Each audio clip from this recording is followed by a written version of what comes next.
Good morning, everybody. Welcome back to the Realignment. In case you all have not heard, I hosted Breaking Points with Sagar last Thursday, and I am also hosting the show too. So after you finish up this episode on our YouTube channel, be sure and head over to the Breaking Points YouTube channel, where Sagar and I are going to break down a bunch of awesome episodes. What are we really interested in thinking today? Yeah, we've got an awesome guest who is Ben Mezrich. You might know him from the Accidental Billionaires, which turned into the Social Network, Bitcoin, and more. But today he's here to talk about GameStop. So you guys remember I did a big monologue on GameStop. It still is kind of one of the craziest things that happened within the last year, I would say. Ben has got a great new book out on the subject. And we talk about both what GameStop, the actual timeline of events, what happened, what it means societally, what it means for the change of the internet. Is it finally David versus Goliath on Wall Street? Everything you need to know, we brought it to you here. Yeah, the Antisocial Network is out today. We know you all love books, so go check out our bookshop. It is linked as well in the show notes if you want to check out what Ben is up to. Cannot recommend this book enough. Let's get into the episode.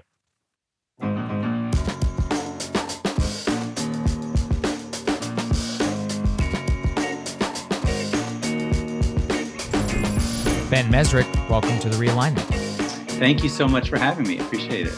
Yeah, absolutely. You know, we've been big fans for a long time, Bitcoin Billionaires, Social Network. When I found out you were writing this book, I was really excited because in a way, I played a small role in it, which is that I still am unclear why this story resonated with so many people. In the middle of it, I could sense it. There was something going on. And a lot of us in the news business were worried that after the Trump era, like the attention span wasn't going to be there. And somehow I saw it bubbling online. I grabbed onto it. I did a monologue. And to date, it still might be the most popular thing I've ever done. And the last time I checked, it had 2 million views on YouTube. And the way I know it really resonated is that people, I've been doing this for a while, and people were like, dude, I saw your monologue on GameStop. They're like, I didn't even know you had a show. I'm like, yeah, it's been, it's pretty popular. It's been going on for a while, but clearly it punctuated the zeitgeist in a way that I had not seen in a very, very, very long time. So I'm curious, just at the very top, given your book, now that we've had some time to sleep on it, why did it have such a touchstone in the culture, in that unique, like January post-inaugural moment? Yeah, I think that this was in a lot of ways, there's a lot of layers to it, but it was of that moment. I mean, it was all of this bubbling up anger in politics, right, against Wall Street, right? The pandemic. You put it all together, and it was driven, I think, a lot by this anger, by this emotional moment we were all in. And suddenly it exploded. It really was this David versus Goliath thing where Wall Street was battling against regular people. And it felt like this was a moment when finally all of these people stuck at home, sitting on their couches, could do something big and maybe even win for just this brief moment that just really captured the zeitgeist. I think that and I can go on and on. There's so many elements to it. GameStop itself, it's such a ridiculous company. Okay. It's a ridiculous thing that this grew to such an enormous amount that we were all talking about GameStop, right? I mean, GameStop was something from our past, this video game store in a mall, right? This shouldn't even really exist anymore. And it captured the attention and became the focal point for one of the most epic battles in Wall Street history. And so, yeah, I think it was anger. If I were to put one thing behind it, is this bubbling anger that's been building and building and building and just finally came to a head. Mm-hmm. Like Sagar said, we're a huge fan of your writing, and something I really appreciated about Bitcoin Billionaires back in 2018 is you drew a really strong line between the Accidental Billionaires founding of Facebook and what actually happened in the crypto world. Obviously, the Winklevi twins are involved there, so there's something there. But is there a part of this story, if we can maybe posit that there's a trilogy here of the 2010s and early 2020s, is there an arc that ties these three stories together? Absolutely. And that's the reason I called this book The Antisocial Network, not just because Reddit, which I love, by the way, but it's also home to some of the worst trolls on the internet. I think that really what we've seen is this sort of evolution from Mark Zuckerberg sitting in a dorm room and deciding, I'm going to recreate the world to fit someone like me, to create this online social world that we're all going to live in, that we're all going to be in this virtual village. And you can trace that to Bitcoin, which is the sort of libertarian dream of money that's decentralized, that doesn't have an authority, that we're all going to be a part of this community where we can just buy and sell money over the internet with no bonds, to this next level where suddenly the entire stock market is gamified and turned into something we can sit at our couch at home and play on our phones. So I do think there's this real evolution. And then in the social networks itself, you come from the happy village of Facebook, which it never really was, but that was the goal, was this happy village, to something much darker and much dirtier. And you can trace Trump and politics into that as well. But it became this much more dirty free-for-all, this Wild West that is very evident in WallStreetBets and what went on sort of with GameStop. So absolutely. I mean, I don't think it's a trilogy. I think there's going to be 10 of these, because honestly, if you watch what's happening now with NFTs and you watch what the sort of virtual next step is, we're not done by a long shot in this story. But this is an origin story similar to the way the social network was an origin story, the origin of Facebook. A lot happened after that. And then you have the origin of Bitcoin and Bitcoin billionaires. And then this is the origin of the meme stock, or the gamification of Wall Street. So that's how I look at these, for sure.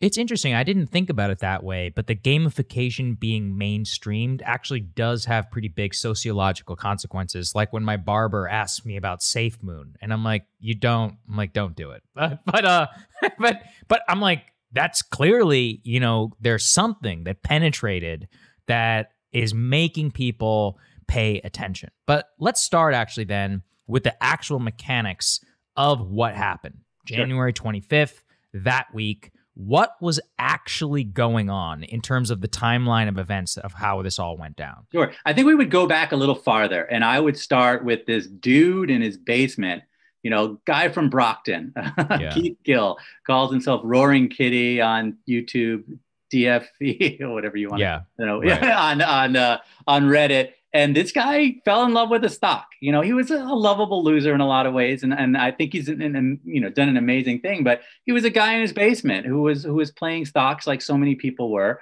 Everyone is stuck at home during the pandemic. And he starts talking on the internet about GameStop. He had bought, a pretty, for him, a big position, but for a regular, Wall Street guy, a nothing position, put $53,000 or so into it. And he bought GameStop, which is this kind of failing nostalgic company like Blockbuster that sold consoles and actual video games in brick and mortar stores in malls during a pandemic. So, of course, hedge funds were shorting this and shorting the hell out of it. And one company in particular, Melvin Capital, a staid, big dog on Wall Street, Gabe Plotkin, one of the stars on Wall Street, brilliant guy, had shorted it. But had shorted it in a public way because he had to file with the SEC that he had shorted GameStop. And so these are two elements that come into the story later, obviously. Now, when we get to January, GameStop has slowly ridden upward for a couple of reasons by the time we reached that week in January. One of the reasons being that this short position became known on Reddit, and the Reddit mob decided that they were not happy that this hedge fund was shorting it, that there was so much short power. And they started to see inklings of the idea that if they bought into it, perhaps they could create a short squeeze. Meanwhile, Keith Gill had been pushing this stock, saying, this is the stock. I know you think I'm crazy. And he'd grown a group of people who kind of agreed with him. So there were a lot of people who had bought into GameStop on that. And then a number of other things happened along the way. Some good news for GameStop being this guy, Ryan Cohen, who had created Chewy and was a brilliant, billionaire, also bought into it, among others. So there were reasons why it started to go up. But the reality of what happened in those 4 days was the Reddit mob took aim at this Wall Street hedge fund to attempt to create a short squeeze. And I don't know, I know you know more. I was going to say, could you explain? No, Sure. for the audience, because this gets thrown around constantly. Short squeeze, AMC, and later. But many people, including myself at the time, I was like, I don't really understand what's going on here. So could you explain it in layman's terms to people? Sure. So we all know what buying a company long is. You buy the stock in a company, you hope it goes up, you make money, right? Shorting a company is you're betting the company's going to go down. So you borrow shares of the stock, you sell it on the market at whatever the price is today, when the price goes down, you have to rebuy those shares and return them to the person you bought them from. So the problem with shorting is that there's unlimited potential for loss. Because if you buy a stock today at, and you short a stock at $10 and it goes up to $1,000, you still have to return that stock. So theoretically, it's an infinite potential loss, right? It can just keep going up forever. You still have to get that stock. Now, what happens is if a lot of people are shorting one stock, there becomes this moment when if the stock starts to go up, all those people shorting have to get that stock to return it. But them diving into the market to get it also keeps the market going up and up and up. So you get in this position where you're all squeezed. It's a short squeeze. You're all diving in to try and get shares of this stock, pushing the stock higher and higher and higher. And it can potentially be very, very bad. Now, GameStop was in a position where 140% of the float was shorted, meaning more shares, almost by half, of all the shares in existence were short. More shares than existed were short. So people were shorting it, and then people were borrowing those same shares again and shorting them again. So it was so over-shorted that almost anything could create this situation. If there was any good news or any kind of force of nature pushing the stock price up, suddenly everyone's diving in to try and get those shares, and it creates the ultimate short squeeze. Something like this has only happened a few times in history. I mean, to have that many shares short happened maybe 10, 15 times in the history of the stock market. And what happened was the stock went up so fast that for a moment, GameStop was the most valuable company in the world. It was up there with the GEs and the Apples. Right. And remember what we're talking about. We're talking about that store you walk into and there's like Pickle Rick dolls. And it's not a company that ought to be worth that much. So obviously it was being, not driven by the fundamentals anymore. So what happened in those 4 days is it started to go crazy. The stock started to go crazy. Melvin Capital realized what was happening. And it wasn't just GameStop, but all the companies that they were shorting started to get attacked in this route. AMC, there were a few others. BlackBerry, I think. Yeah. So basically the Reddit mob, which had grown to millions and millions of people. At one point, I think it was up to 9 million people were on WallStreetBets, which was the board that everybody jumped onto. They had put, billions of dollars into pushing this stock up, and all of these stocks up. So it became a moment where the price of GameStop went for when Keith Gill started talking about it, it was at $3, $4, right? And it ran all the way up to the 20s and then the 70s and 80s and 90s. And it ran all the way to in 400, closing in on $500 a share. Crazy, completely insane. And at that moment, Elon Musk tweeted, and I think this was a very big moment. And this was the moment when kind of everything comes to a head. He sees what's going on. And Elon Musk hates short selling. He's been very public about his animosity towards short sellers. Short sellers nearly destroyed Tesla. He sees it as a personal thing. He sees it as wrong, as un-American to bet on companies going down. And so he just tweeted GameStonk and linked to the WallStreetBets board. He has 42 million followers. So this sent, the stock skyrocketing pre-market, post-market, pre-market. It almost hits $500 a share. And then it gets very exciting because what happens next is Robinhood. And we haven't even gotten to the Robinhood part of the story. Robinhood is part of the reason this all happened. So Robinhood is this company that, set out, I think, to do a good thing, which was to democratize finance, to put into the hands of everyone the ability to trade like you're a Wall Street banker. You have on your app the ability to buy and sell options, to buy and sell shares. You don't need any certain amount of money. There's no limits and there's no fees, right? So anybody can just start trading. And it's a video game. If you've done Robinhood, which I think most of your users probably do, you buy your first trade and you get confetti on your phone. It's fun, right? It's like playing, it's an incredibly well done app. And so Robinhood was where a lot of these retail trades were going through. And suddenly they were in a situation where there were massive amounts of buys going on Robinhood, way beyond the amount that they normally could handle. And suddenly they get this collateral call. So basically a clearinghouse call. They needed to put up an enormous amount of money to basically ensure or all of these trades that were going through, because of the way the system works, a brokerage has to put up a certain amount of collateral against all of the asks and bids that are going through its company. So they were in a pickle. So what did they do? They froze the ability to buy GameStop on Robinhood. And this was like a lightning strike. Basically, all of these retail people could no longer buy the stock. So in the middle of this short squeeze, the stock price is flying. Elon Musk has tweeted. Melvin Capital looks like it's going to go, bankrupt. I mean, they don't say that, but they lost a lot of money. They were doing very poorly, although they had pulled out of their shares. They had closed out their short position because they had seen this craziness that was going on. But when Robinhood froze everyone from buying the stock, the short squeeze kind of dies, right? That the stock starts to drop back down because you can still sell it. And all of these Wall Street banks are still able to do whatever they want. So the retail traders kind of got screwed in the situation. And that's the way it looks anyways. And the short squeeze dies. And then by the end of the week, there's a lot of screaming and yelling all over the internet because it looked really bad. Because you have another element to the story too, which is that whether or not Robinhood is in the pocket of Wall Street because of the way it works. And we can get into that as well. So that's kind of the drama, I think, of the story.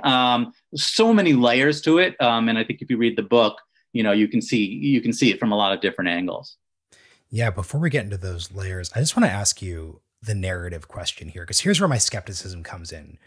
Sagar and I, we do like 120 of these a year. So we see a lot of people who have a lot of very convenient, very straightforward narratives about what's happening. If it's 2017, the neoliberal world order has collapsed. That's why X, Y, and Z things that I'm saying are true. If it's 2018, insert some other narrative here. So how do you know this is actually happening? And by that, I mean, I'm talking about the Wall Street post-2008 financial crisis sense of this, because I remember we were talking to someone on a podcast and someone said, this is being driven by people who woke up in 2008 and a bank had come and taken away their house and they're just fed up. I'm like, I know that narrative, and that's a great narrative that makes you want to buy a book. Right. But is that actually happening? Because it feels to me like most of the people I was talking about this with were A, doing this to make money off of speculation, or B, doing it for the lulz. Because this is actually pretty funny. Like this entire story is pretty funny. And I agree with you 100% the lulz part. So that ties into this. Okay. Our ability to now say, screw it, I don't care, I'm going to do this, I'm going to just throw my money into this because it's a joke. That ties into the collapse, if you want to put it, of all of our confidence in the stock market, of our belief that the system is fair. We all now believe the system is rigged. We all think that the system is crap. And that goes back to 2008. That goes back to people losing their jobs while Wall Street, nobody went to jail, right? That ability to detach yourself and say, it's all a game anyways, that ties in to this. I mean, because in the 50s and the 60s and the 70s, you didn't think that way about your money. And you didn't think that way about the stock market, but you do now, and it's very easy to do that. So the way I see it, and the reason I think it pulls back to this anger from 2008 all the way back to Occupy Wall Street is the anger towards Wall Street is because I just talked to everybody. So to write this story, I interviewed everyone from every side of it, and as many people as I could who were involved, but also regular people on Reddit and all of the boards. And the WallStreetBets board on the whole absolutely has this attitude of this is a big joke. We're going to put up pictures of our losses and relish and love our losses as much as we love our wins. I think that's one of the brilliance of the site and why it creates such a community. But someone who throws all his money into some crappy stock and loses it all gets tons back from the community. Even more so than the guy who makes millions of dollars. Yeah, way more. So I think that all goes back into the fact that the foundation isn't there anymore. My parents who are older, when I'm writing this book, are like, should we be worried? Is the stock market a joke? Our money is all in these blue chip. And I'm like, yeah, absolutely, you should be worried because the stock market is a joke now. And I think there's this general feeling among young people, especially, that this is a game. And that, I'm going to try and make some money off of this, but I don't really care. I don't really care that GameStop doesn't have the fundamentals, maybe, although that might be changing now. I don't care what Dogecoin is. I don't care that this is a made up coin, right? That has a nearly infinite supply, that has no use. I'm still going to make money on it, right? that thinking goes back, to 2008, but it also goes back to video games and the idea that the virtual real world is just as real as the real world, and that there doesn't need to be a fundamental reality behind anything anymore. And we can look for the cracks in the structures that led us to the point where we believe that, but we really are living in a simulation now. Even if there isn't really a simulation, we've all bought into the simulation theory to some extent. And I think the cracks that happened in 2008 led to us being able to do that. So yeah, I'm not saying that people were walking around with pitchforks and angry and I want to burn Melvin Capital to the ground. But yes, what was the thing that exploded all over Reddit? That Chernobyl image of them burning to the ground, right? That's the imagery that this was built on. Everyone's posts were like, I'm going to destroy this guy. I want them to die. That is anger, even if you're not actually angry. And I think that also ties into the pandemic. Like, we're all so mad about this. We're not walking around saying, I hate you, coronavirus, but we are saying, I hate you, Fauci, right? There's so much anger, right, towards this, and we don't know where to aim it. And people are aiming it in all the wrong directions. I mean, people are going anti-science, or people are going anti-this, when the reality is you're mad at a virus, okay? And I think this ties into GameStop, where we're mad at Wall Street because people lost jobs, people aren't making money, we're all stuck at home. The economy has gone to crap, but not for Wall Street. Wall Street's doing great. And you see, these guys in their suits and ties making fortunes and buying $35 million mansions in Miami while people are losing their jobs at Starbucks, right? And so I do think that drives this more than maybe people are willing to admit. I think you can say this is a big joke and I'm going to make some money on GameStop, but you're scared and you're nervous because your life is turned upside down. And you're pissed off when you see someone not having their life turned upside down, but literally making money on your failure, right? I work at GameStop and I'm going to lose my job because these people are shorting this company out of existence. That has to hurt, right? That has to, and all of us like going to GameStop, even though it's a stupid store. And someone wants to take that away from me. They've taken everything else away from me, and now they're going to take GameStop away. I just feel that drives this more than you would realize. And as I interviewed people and got into it, at first, it's a joke, it's funny. But when you start to talk to them, it's less and less funny. It's more and more, this is not fair. The system is not fair. And one of the characters is a big Trump supporter. One of the characters in my book is this woman, single mother of two. She's an RN, so she's actually on the front lines of the pandemic in a lot of ways. And she voted for Trump. She loves Trump. And her reasoning, and she's, by the way, a lovely woman. And when you get to know her, you actually genuinely like her. But her reasoning, it comes out of this, I have been screwed my whole life. Wall Street has screwed me. My divorce everything has not worked out. I can barely pay for my kids' braces. And what has any president ever done for me? Nothing, right?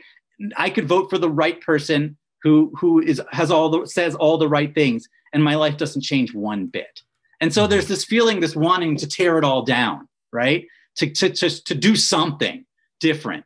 And I think that drives that more than you would realize. And so, people make bad decisions for good reasons, I think. And I think that plays into this whole GameStop thing. The whole idea that, I'm going to do something crazy and stupid, and maybe I'll win for once. And I think that drove a lot of it too. Interesting. You just said something very helpful that answered a question I had that I want to bring out explicitly, which is, how is this time different? So if you read and once again, we were like 8. So when I say read, I did not experience this personally, but during the .com bubble, during the 1990s, there's always stories about there's some kid in his basement and he's buying stocks and he's not going to E-Trade or Ameritrade or any of these different platforms. What makes this post-2008, especially in 2020, what is different between these two eras? And what I want to highlight and what you really made there is, it seems like that was much more optimistic than what you're describing here when you talk about cracks. So I'd just love to hear your response to that. Yeah, I mean, there's a definite stream of nihilism going through this crowd right here, and this moment in our time, in our history. I mean, first of all, social media has changed everything. And the stock market was one of the last places where they thought, or Wall Street thought, this is not going to affect us to this degree. Social media took on the music business. It changed writing, it changed politics, right? And it hadn't really changed Wall Street all that much yet. But now it is changing Wall Street. The whole idea of the meme stop, the whole idea that there can be a community on Reddit that has more financial power than the largest Wall Street bank. Because 10 million people with a $2,000 stimulus check is a bigger fund than the largest fund on Wall Street. And that's what starts to tear into this, is that the idea that without meaning to organize, this became organized. So the difference is during the dot-com boom and all of those moments, you definitely had these people in their basement doing this, buying a stock, making money, but you didn't have 9 million people able to do this together. And that changes everything. And that's one big difference. And the other thing I think is you have the pandemic, is you have everyone stuck at home.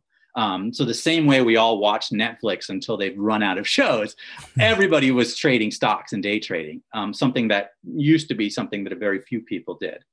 Suddenly everyone, I mean, high school kids were, talking to their moms about buying some GameStop. I mean, everybody was involved in this story and able, because of Robinhood, to do it. Robinhood is another part of it, the whole gamification moment. Back then, during the dot-com boom or to 2008 or any of that time periods, it was actually kind of hard to buy and sell stocks. You had to have some level of savvy. You had to have some level of knowledge. You had to have a certain amount of money. You had to take more risk because you had to pay fees and things like that.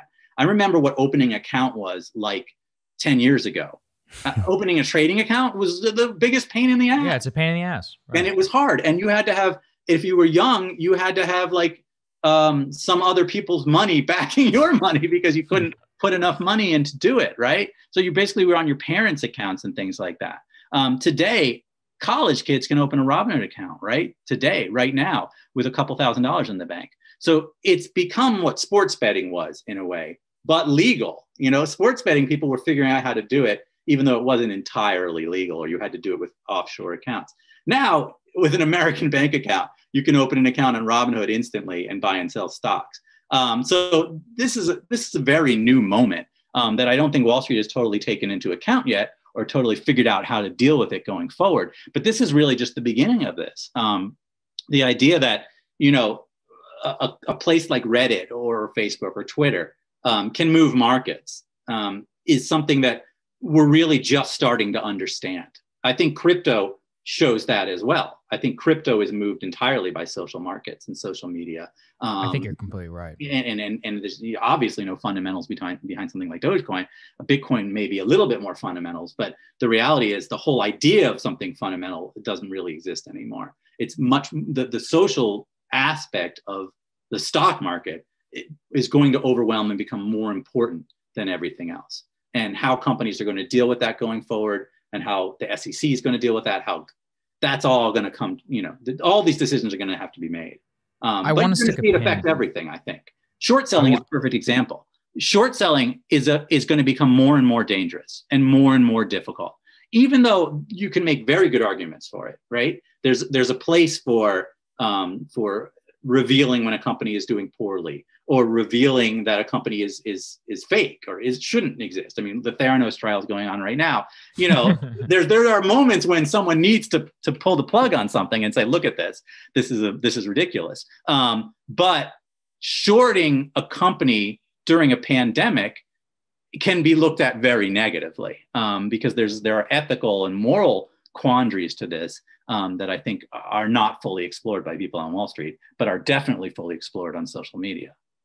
One thing I do want to make sure that we address, because this was a huge point of contention at the time, was Robinhood shutting down trading and whether there was an establishment conspiracy. Right. And I'm curious for your view on it, because at the time I remember thinking, this is crazy. Because it wasn't just Robinhood. It was like several other major brokerages. And Discord. Right. Well, Discord, like, that's the whole server. Right, exactly. Right. But then the Discord thing. Very suspicious timing. Right. So the Discord server goes down. Several brokerages shut down all at the same time. I believe even WallStreetBets itself inaccessible for like 6 hours. And the people were trying to create new accounts. There was just a whole lot of confusion. And there was also a lot of suspicion that the Robinhood didn't actually have some sort of collateral call that they had to put up cash, that this was at the behest of the people who are their actual customers, which are the hedge funds themselves. So can you unravel that bit for us? Absolutely. This is really gets pretty interesting. So Robinhood doesn't make its money off of the people buying and selling stocks on Robinhood, right? Because you don't pay any fees. You get that for free. So the people buying and selling stocks on Robinhood are actually the product, not the customer. The customer is essentially Wall Street. Robinhood moves all of those trades through market makers, and the main one being Citadel. Citadel handles 40% of all retail trades. It's basically at the center of the US economy. Citadel is kind of this, scary to me, giant company run by this guy, Ken Griffin, who, if you read in my book, there's a lot of stories about him, and he's an intense personality who can be, he's written about a lot all over the place and seems one of the most powerful people in the world in a lot of ways. And so Robinhood actually bundles up and sells its trades through Citadel. Now, Citadel, when this all went down, ended up pouring money into Melvin Capital, ended up bailing, and they don't like the word bailout, but Melvin Capital was had lost $5-6 billion on all of these different stocks, was in an interesting position, and Citadel put in a couple $2 billion, made an investment in Melvin at an interesting time to make an investment in a company that just lost half its value. But anyways, that's what Citadel ended up doing. And the question becomes, why did Citadel invest in Melvin Capital? And if Citadel is where Robinhood makes all its money, and Citadel is tied to Melvin Capital, when Robinhood froze trading on GameStop, did it do it at the behest of Citadel and Wall Street? And that's where everyone got very nervous and got very angry and said, what is Robinhood doing?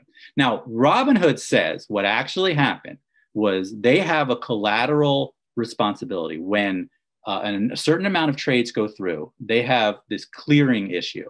When I buy a stock, it doesn't happen instantly. It's not like I give you money for stock and you give me my stock. There's something that happens over a 2-day period called T+2 clearing, where I buy the stock, it goes through a market maker, they find someone to sell the stock, and then the stock is put into the account. During that 2-day period, the brokers have to put up a certain amount of money to guarantee that buy and sell. That amount of money is based on the risk of that situation. The higher the risk of that situation, the more money the brokerage has to put up in clearing. Now, normally, Robinhood, the week before this happened, had clearing collateral calls, meaning they had to put up like 150 million a day, 150 million a day. On that day, I think it was January 26th, or was it 27th?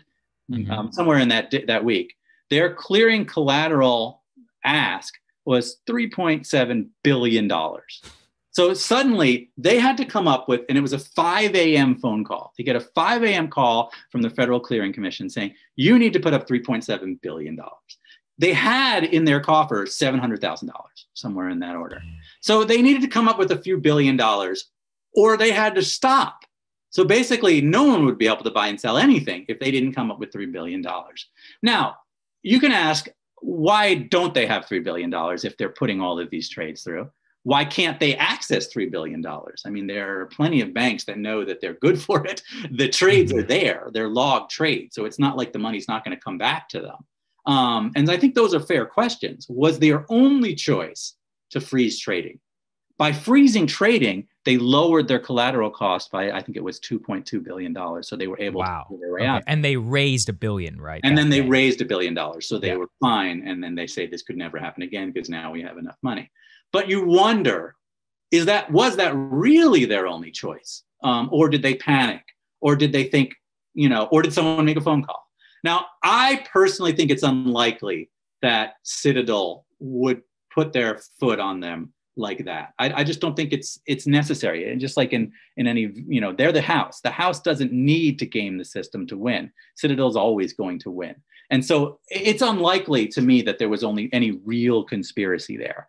But I do think there was a naivety and there was a misunderstanding of the moment, and there was a misunderstanding of how their customer base, their the people who buy and sell through Robinhood, would react to this. And how Robinhood handled it was very poorly. And then they just sent an email to everybody saying, "Oh, today you're not going to be able to buy GameStop." It's like, what? I mean, that doesn't that was crazy. right? I remember Right? waking up and you type it in and it was just gray. And you're right. like, what? Like, what's this is going nuts. On? Right. Yeah. And then they're like, "Oh, but we didn't have a choice." And it's like, that doesn't seem fair. Right. And so the moment was handled poorly. I do think they got this collateral call. They did have to come up with a ton of money, but I do wonder why this was the only answer available to a company that is one of the darlings and unicorns in Silicon Valley. They certainly could have come up with a few $1 billion.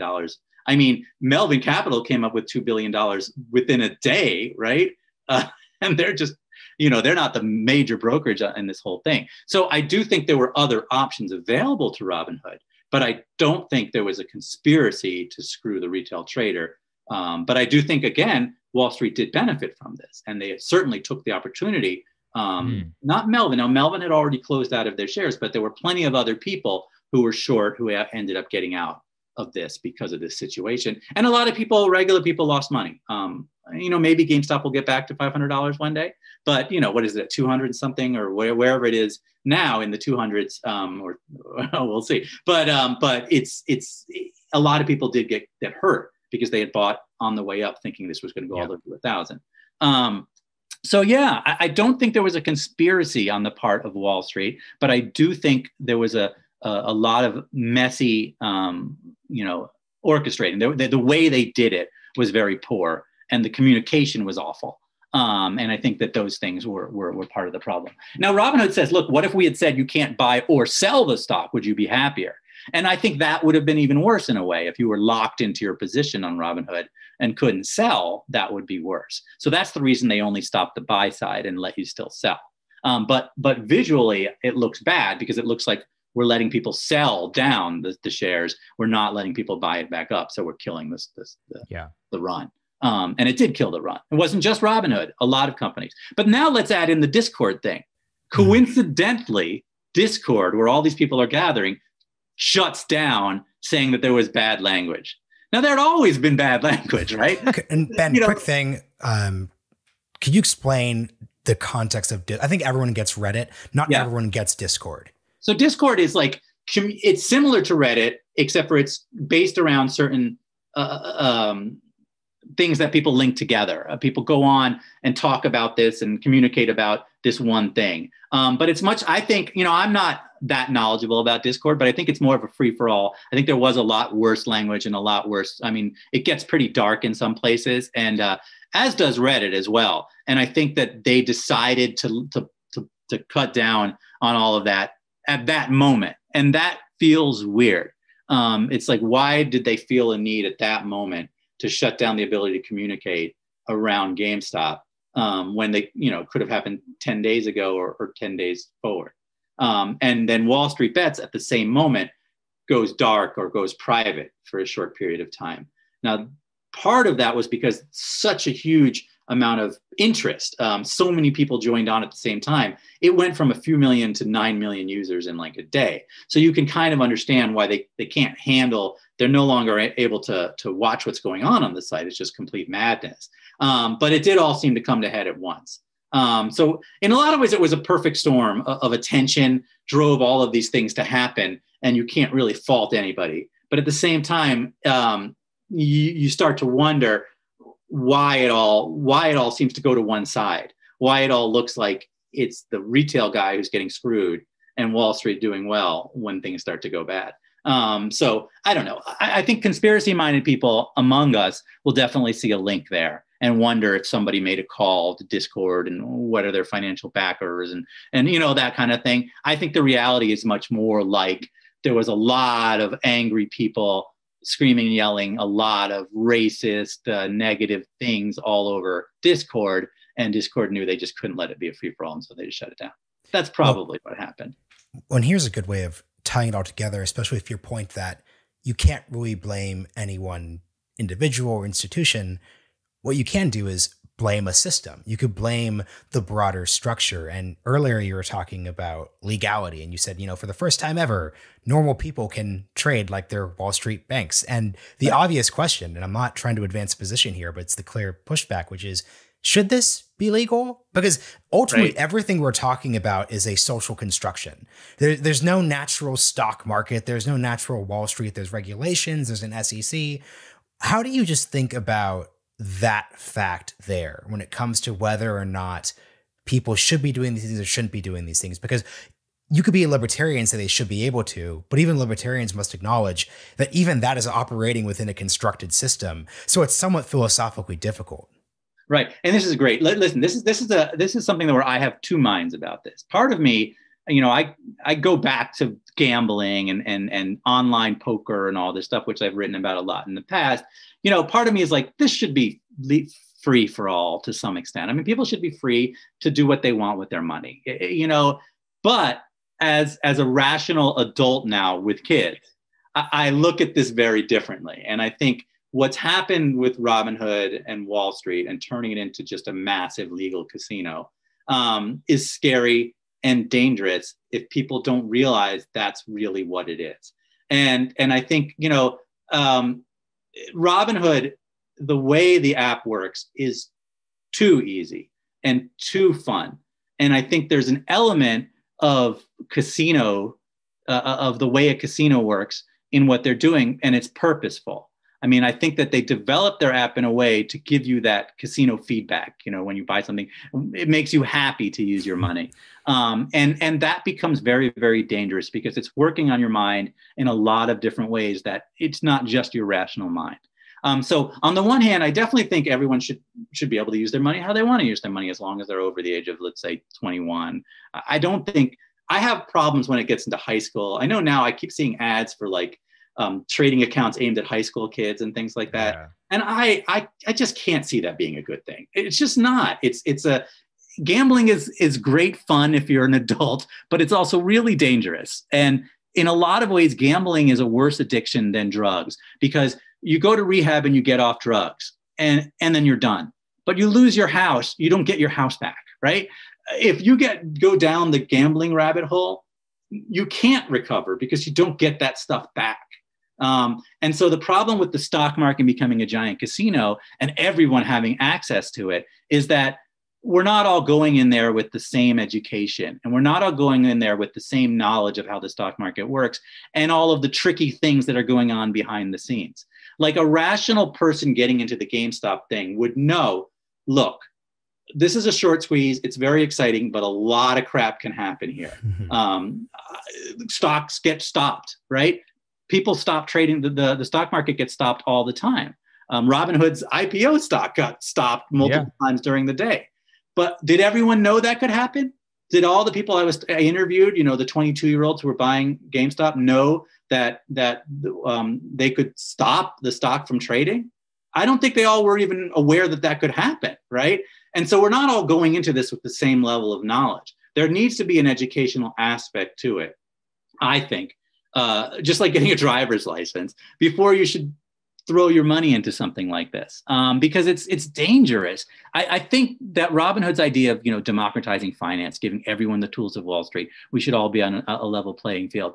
I think it's it's a good intentions, and the morality behind it is very good. And I do think we should all have the same, but we're not all the same, and we're not all going to have the same friends, and we're not going to all have the same ability to get out of the position. That's another thing. A Wall Street bank can get into a position, lose a little money, and get out. But a college kid can lose all their money and be stuck in that position, right? They can't just walk away from it. And so on the one hand, it gives the Reddit base this power, this YOLO thinking.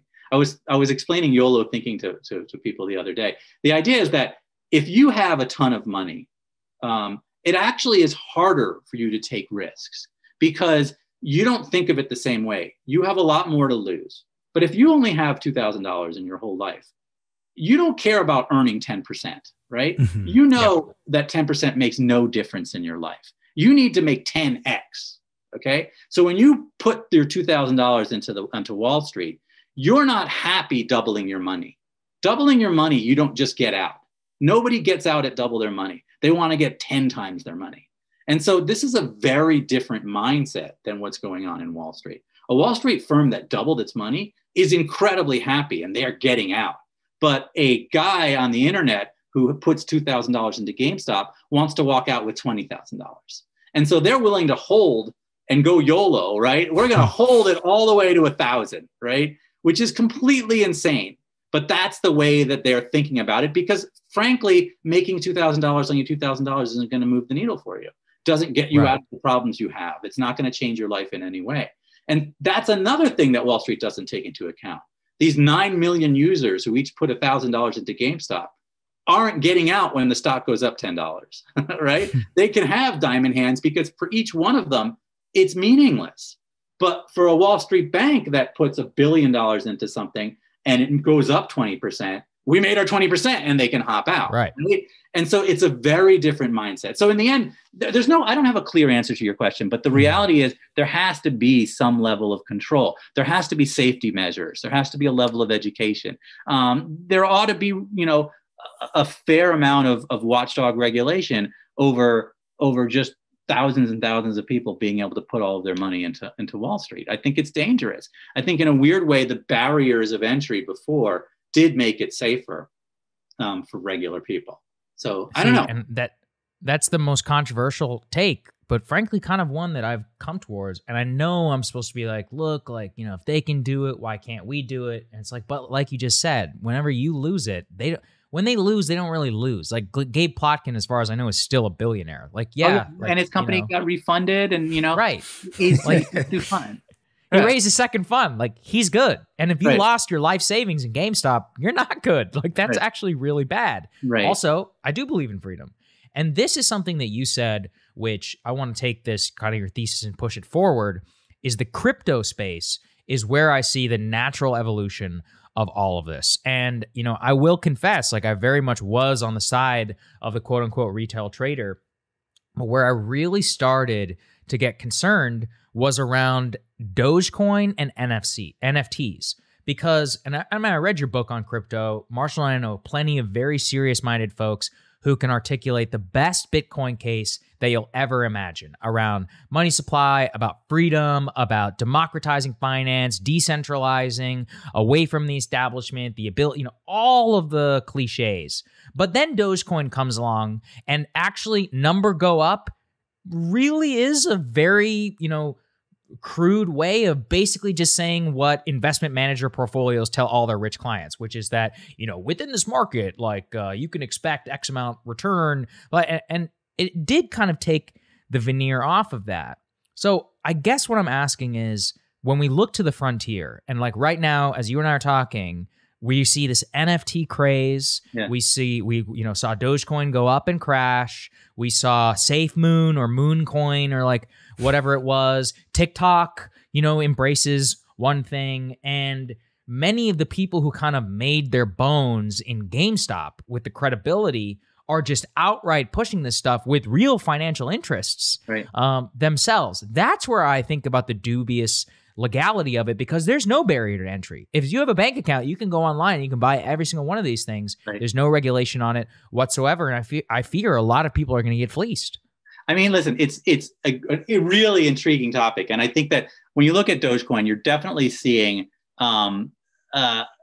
rationality has left the building, right? It's totally, entirely, if people want it, the price goes up. If people don't want it, the price goes down. And then the danger of manipulation becomes sky high because there's nothing tied to it. Right. I think NFTs are a little different. And I'm actually getting involved in that. I'm learning as much as I can about it. I think a lot of artists and authors and people in this world are going to start gravitating into the NFT thing. And I look at the NFT thing, again, I go back to the whole idea of the virtual world.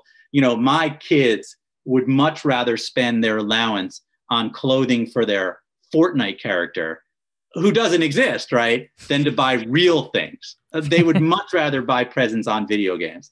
So to them and to younger people, the video world, the NFT world is as real as the real world. So if you don't have a problem with someone buying a Picasso for $100 million, I don't think there's a problem with buying a unique piece of art on the internet. or a trading card or something, because there's no difference between a paper trading card and a video trading card. Sure. You can print a million paper ones too, right? So rarity, uniqueness, I think there is a place. NFTs do make sense to me, as does Bitcoin, because of the use of money. There should be a form of money that travels the way Bitcoin does, that doesn't have an authority in the middle. But there doesn't need to be a million of them. And there doesn't need to be one like Doge where there's no limit to the supply. This is where it gets to me. The rarity and the uniqueness of something gives it value, right? Mm-hmm. If something is rare or unique, it can have value. And I don't have any problem with that, no matter what it is. I mean, gold is arbitrary, and we could pick any element and make it antiques, gold, right? Basically anything. Antique. Yeah, right. I understand the value of uniqueness and limited supply.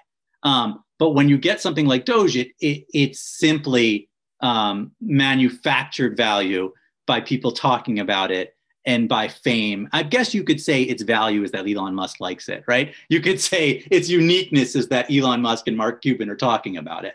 So you could make an argument that that's what makes it unique. But the minute they start not liking it, it is no longer unique and then goes down, right? And so I think that's where things ought to. I'm not someone who's normally pro enormous amounts of regulation, but certainly there's a place for regulation in the crypto market. And by the way, working with the Winklevoss twins in Bitcoin, they're people who totally believe that as well. They don't believe it's a free-for-all, and they want there to be some level of regulation and oversight, because people need to feel safe, and it needs to be a real thing rather than just this wild west of people running around, buying and selling illegal things on illegal sites. So right. I agree with you. There's a craziness going on right now, but I also think it will work itself out. I think Doge is a perfect example of something that rides up and down based on how much people love it. And certainly you could buy it and make a little money and get out if you time it right, but it's pure gambling. It's pure speculation. There's nothing about it that is a financial instrument. There's nothing about it that makes any actual fundamental sense. If you're okay with that, and you go into that with open eyes, there's a place for that. So I'm pro gambling. I don't have a problem with people playing slot machines. I think that slots are fine, but when you pull the thing, that it's a game, right? And then you have no control over it, and that's luck. And I think Doge is much like a slot machine. When you buy and when you sell is like pulling the little lever. And I think if people understood that, I would be okay with that. And then there could be something like Bitcoin, which I think should have some level of regulation, but is a form of money made for the internet. There ought to be a form of money made for the internet. So we've got two last big questions here that get to the broader philosophical argument that's coming through with this book and with Bitcoin Billionaires. So to set it up, the first question would be, why did Occupy Wall Street fail? Because OWS was our sophomore year of college. So we actually really, unlike the .com bubble reference, I actively remember what was being said there. And rhetorically, at least, much of the energy moved in the same direction. Yet that version of populism didn't succeed. So what makes you think, why did that fail? Why did that traditional, because actually this is interesting because your point about virtual and the real world, why did the real world version of this fail to make an impact at all beyond inconveniencing some people of a park versus this? Right. Great question. And I do tie a lot of this back to Occupy Wall Street, because I think there's some themes that are very similar. It's this anger towards the fat cats making fortunes while everyone gets screwed. And there's, and that's the reasoning behind it is true. And I think the difference is social media, is the idea that we all can be a part of this anger towards Wall Street, this Occupy Wall Street idea, without having to go sit in a tent in a park.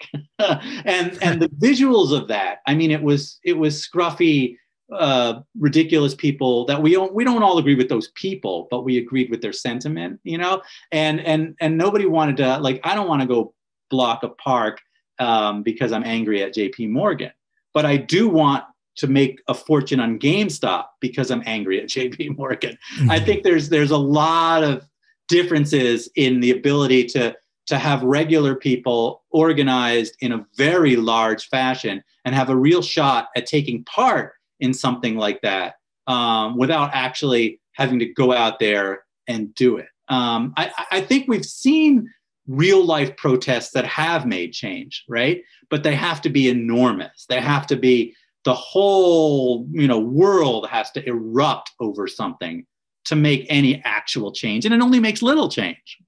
But online through social media, the whole world can erupt and react and do something together with very little effort, and in a way that's so much more targeted. Occupy Wall Street it failed because of its the limitations of what it was. How many people were really going to go sit in front of JP Morgan, right? A dozen, right? And how long could you do it for? A couple days. So it wasn't going to go anywhere, I think, really, really big. And then the other reality is we didn't really want to tear down Wall Street, because if you tore down Wall Street, we would all lose, right? Mm-hmm. We want a piece of it. We want to be able to do what they do. We want to get rid of these barriers. We want to make it more fair.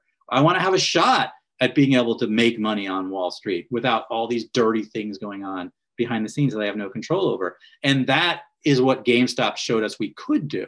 For a brief moment, regular people sitting on their couch made enough money to take down one of the largest firms on Wall Street, right? It actually happened, and it actually was real. And in the end, the rug got pulled out, right? But for a time, it actually worked, and it was actually happening. I think that the world has changed and gone virtual and gone big.